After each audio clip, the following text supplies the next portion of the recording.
Hey mga bebs! Another dinoserye nga ulit tayo for today's video. Samahan nyo nga ulit ako mga bebs. Pero bago ang lahat, welcome to my mini vlog!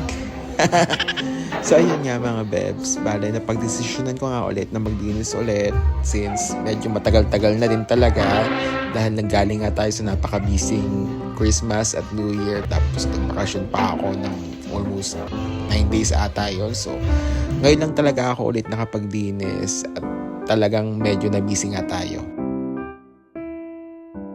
Sino kagaya ko dito mga bebs, yung bago nga magdinis at kailangan may pa-background music muna tayo. Aminin nyo, mas nakakagana maglinis kapag may pa-sound trip tayo, di ba? Siguro para lang maset din yung mood. Sa pakikinig ko nga din ng music, hindi ko namamalayan na tapos na pala ako sa mga ginagawa ko. Kaya yan, talagang for the sound trip tayo, mga B. Pero alam nyo mga bebs, itong mga gantong paglilinis, talagang ngayon, ini-enjoy ko na talaga siya. Ewan ko ba, siguro dala na din talaga to ng pagiging adulting stage. Talagang ngayon, very therapeutic na itong paglilinis sa akin. Kaya, siguro, sa isang linggo, nakaka-3 beses ata ako ng pag-general cleaning. Minsan nga, nabibisit na yung mga kasama ko dito sa bahay. Kasi parang wala na daw akong ginawa, kundi magdinis, imbes ipahinga. Pero sabi ko naman kay Papa at kay Barnacles, ano mas gusto nyo? Yung gantong malinis ang bahay o yung mala-junk shop na bahay? Sige, mamili kayo. May mga hindi dahil may camera kaya ako naglilinis ha. Talagang nakaugalian ko na siya. Actually nga tinatamad pa ako mag-vlog yun. Kasi sabi ko parang nakakatamad mag-video and everything. Pero sabi ko since mahal ko kayo, tinihintay nyo to, kailangan kong gawin to. Char ka lang, talaga may nanonood. Alam nyo mga bebs, speaking of pagbablog, alam nyo minsan pumasok na sa isip ko na tutuloy ko pa ba to? Kasi parang wala namang nanonood at wala namang nangyayari. Pero, ewan ko ba?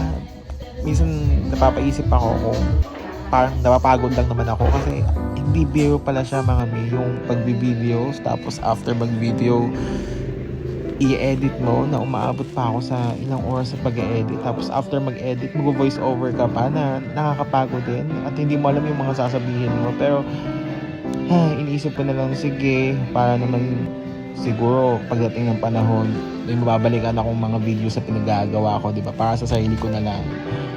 Pero di ba? Ayun nga, since kahit naman na hindi to kumita or kahit kumita man or hindi, at least parang nagiging ko na lang siya, memories ko na lang siya siguro pag tanda ko. So ayun, na-share ko lang. Grabe mga bebs, wala na akong maisip na sasabihin. Ito din yung mahirap sa pag-voice over. Yung akala mo madali siya pero hindi. Dapat isasabihin ka pa rin, dapat magkikwento ka lang sa mga audience mo. Sa ngayon wala talaga akong maisip sasabihin. So siguro maglalagay ako ng link sa comment section sa mga nakikita nyo dyan sa video. Kasi halos lahat naman ng mga nakikita nyong gamit ko is in order ko online. So yun na lang siguro. Promise mga may, ang gaganda din naman ng mga pinag-order ko, diba? Kung makikita nyo yung itsura ng bahay ko dati, mukhang nako, ayoko na mag-talk. Actually, yung friend kong si Jessel, shoutout Jessel, siya nagsabi nun sa akin dati na parang ayaw daw niya nagpupunta dati sa bahay. Mas prefer niya matulog sa isa pa naming friend every time nagpupunta siya dito sa Eco Verde.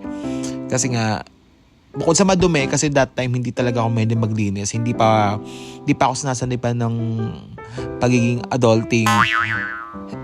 Bukod nga sa madumi is makalat din tapos hindi maganda yung mga gamit ko. So, ayan, since ngayon nga, pumasok na sa akin si pagiging ang adulting stage. Yes, pumasok na nga sa katawang lupa ako. So, ayan, nag-i-invest na ako ng mga gamit na kikita ko lang din online. At saka mga mura yan mga mi.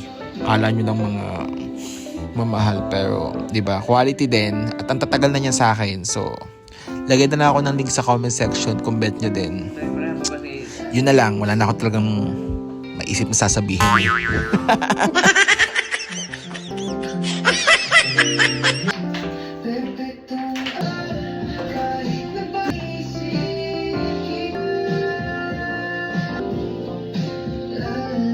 So yung Christmas tree ko nga at saka yung pa-fireplace ko, wag niyo munang pansinin mga mi. Tinatawad pa ako magtanggal. Tsaka di pa naman tapos yung turkey. So wag kayong ano dyan. After Turkings na lang. So after January ba?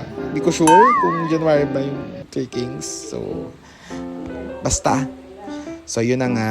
Tapos na naman po tayo. At yan yung mga final look, di ba? Hindi mawawala yan. So paano mga bebs? Wala na talaga akong masabi. Hanggang dito na lang muna. Thank you for watching sa mga ilan sa inyo. Thank you guys. Bye for now. Good night!